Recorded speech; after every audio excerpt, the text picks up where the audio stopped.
The woman was dying 3 tables away, and almost nobody noticed. Daniel Carter did. 1 second, the restaurant was filled with the ordinary sounds of a Friday evening, forks against plates, glasses clinking, children laughing, and conversations rising above the soft music. The next, a woman at a corner table suddenly grabbed her throat. Her eyes widened. She tried to cough. Nothing came out. Daniel froze with his hand around his coffee cup. He had seen that look before. Not in a restaurant. In a hospital room, years earlier. When doctors had rushed his wife away after an emergency. He remembered the helplessness of standing there while strangers fought to save someone he loved. This time, he wasn't going to stand still. Daddy. His 8-year-old daughter, Lily, looked up from her grilled cheese sandwich. Daniel was already pushing his chair back. Stay right here. But don't move, sweetheart. He crossed the restaurant in seconds. The woman was on her feet now, panicking. Her friend was shouting for help, but nobody seemed to know what to do. Daniel stepped behind her. Ma'am, can you breathe? She shook her head desperately. Daniel quickly performed the Heimlich maneuver. Once. Twice. On the third thrust, a piece of food shot from her throat. The woman collapsed against the table, coughing violently. The restaurant went silent. Daniel steadied her until she could breathe normally again. You're okay, he said softly. Take your time.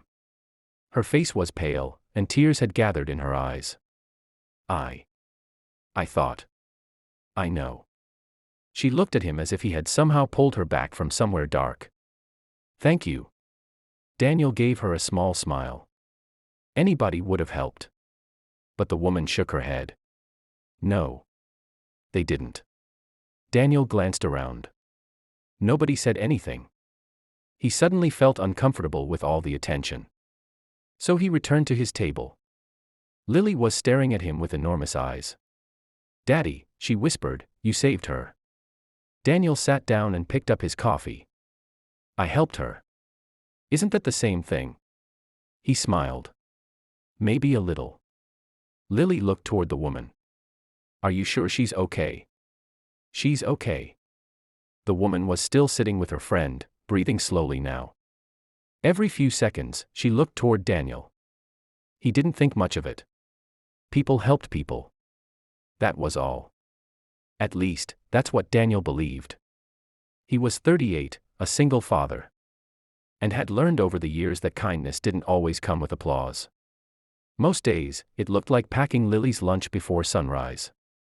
It looked like working overtime when money was tight. It looked like fixing a broken bicycle instead of buying a new one. It looked like staying awake beside his daughter when she had nightmares. Even when he had to be at work 6 hours later. After his wife died, Daniel had promised himself one thing. Lily would never grow up believing the world was cold. So whenever he could help someone, he did. Even if he couldn't afford it. Even if nobody noticed. That night, after dinner, the woman approached his table. She looked much calmer now. I wanted to thank you properly. You already did. No, she said. I didn't. She held out her hand. My name is Rachel. Daniel.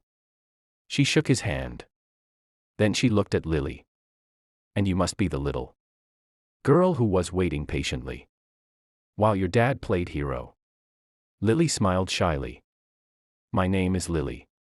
Rachel smiled. It's nice to meet you, Lily. Daniel stood. We should get going. It's getting late. Rachel nodded. Of course. Daniel expected that to be the end of it. It wasn't. 3 days later, Daniel was sitting in his office when his manager walked in. Daniel, there's someone here to see you. Daniel frowned. Who? She says her name is Rachel Bennett. His heart skipped. The restaurant woman. Send her in. The door opened. Rachel walked inside. But this time, she wasn't wearing the simple sweater and jeans she'd worn at the restaurant. She wore a tailored black suit.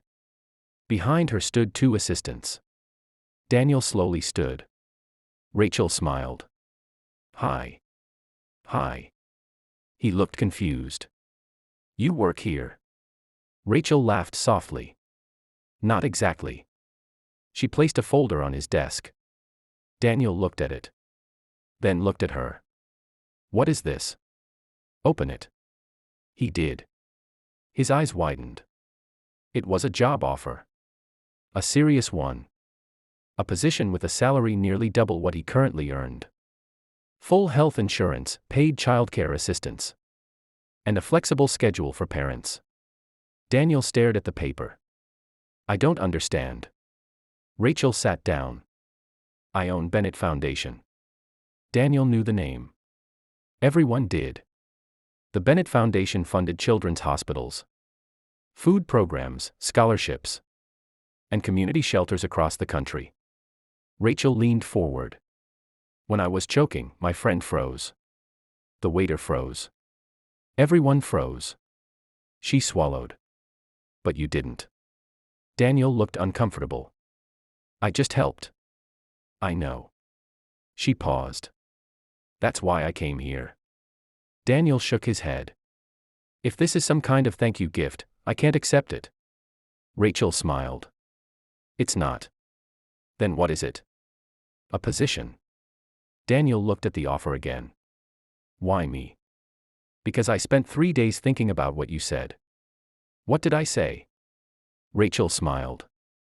You told me anybody would have helped. She looked down for a moment. But I don't think that's true anymore. Daniel said nothing. Rachel continued. I've spent most of my life surrounded by people who have everything. Money. Education. Connections. Influence. Her voice became quieter. And somehow, I forgot how rare it is to meet someone who helps without asking what they get in return. Daniel glanced at the folder. I don't know if I'm qualified. You are. You don't know anything about me. I know you left your own daughter at a table. Because you believed a stranger's life mattered. Daniel looked at Lily's picture sitting on his desk. Rachel noticed. Your daughter? Yes. She's beautiful. Thank you. Rachel hesitated. There's something else. Daniel looked up. She reached into her bag and pulled out a small envelope. This isn't part of the job. Daniel opened it. Inside was a photograph. It showed an elderly woman standing beside a little girl in a hospital room. Daniel frowned. Who's this? My mother. He looked at Rachel. And the girl? Me. Rachel smiled sadly. My mother was a single mother. She worked 3 jobs when I was young. One night, she collapsed outside a grocery store. Daniel listened. Nobody stopped. His expression changed. She survived, Rachel said. But she spent weeks in the hospital. She looked at him. She always told me that the hardest part wasn't being sick. It was realizing how many people had seen her suffering and simply kept walking.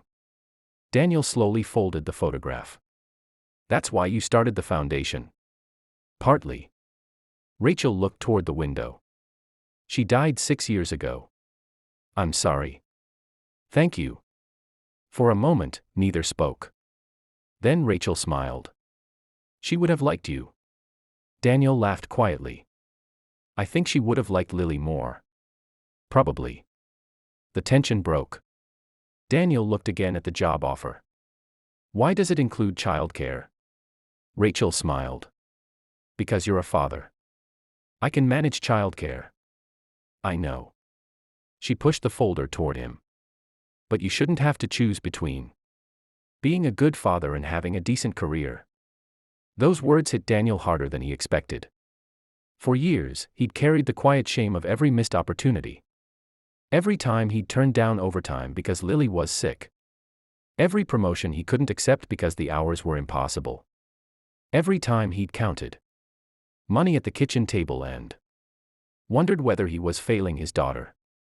Now a stranger was offering him something he had stopped believing existed. A chance. Not charity. A chance. Daniel looked at Rachel. I don't know what to say. You don't have to say anything. She stood. Just think about it. She reached the door, then stopped. And Daniel. Yes. Thank you for reminding me that humanity still exists. After she left, Daniel sat alone for several minutes. Then he looked at the photograph of Lily on his desk. He smiled. That evening, he told Lily about the job. She listened carefully. Does this mean we can buy the dinosaur pajamas I wanted? Daniel laughed. Maybe. And pancakes? Definitely. And can we help somebody else? Daniel stopped. What do you mean? Lily shrugged. Because that lady helped us. Daniel's throat tightened. She didn't have to. I know. Lily smiled. But you helped her first. Daniel pulled his daughter into a hug. For years, he'd worried that he wasn't giving Lily enough. Not enough money. Not enough opportunities. Not enough stability. But in that moment, he realized maybe the most important thing he could give her wasn't something that could be bought. It was an example. A reminder that kindness didn't have to be grand. Sometimes it was simply noticing someone who needed help. Sometimes it was stopping when everyone else kept walking. And sometimes, without ever expecting anything in return. One small act of courage could travel farther than you could imagine. A month later, Daniel accepted the position. His first project with the Bennett Foundation was a community program teaching restaurant workers and families basic emergency response skills. Rachel asked him to help lead it. Daniel agreed. At the first event, Lily stood beside him holding a handmade sign. It read, "Help someone. You might be the reason they get home." Daniel looked at it and smiled. Rachel stood beside him. "You know," she said, "I still think I owe you." Daniel shook his head. "No, you don't." She smiled. "Then let's call it even." Daniel looked around at the families. Volunteers, restaurant workers, and children gathered in the community center. "No," he said. Rachel raised an eyebrow. "Then what?" Daniel smiled. "Let's call it the beginning." And as Lily ran toward a little boy who had dropped his balloon, Daniel watched her stop, pick it up, and hand it back. The boy smiled. Lily smiled. And Daniel realized something he would never forget. Kindness didn't disappear when you gave it away. It multiplied. Sometimes it came back as a job. Sometimes as a second chance. Sometimes as a stranger's gratitude. But most of all, sometimes it came back as the quiet knowledge that, for one brief moment, you had made the world a little less lonely for someone else. And that was more than enough.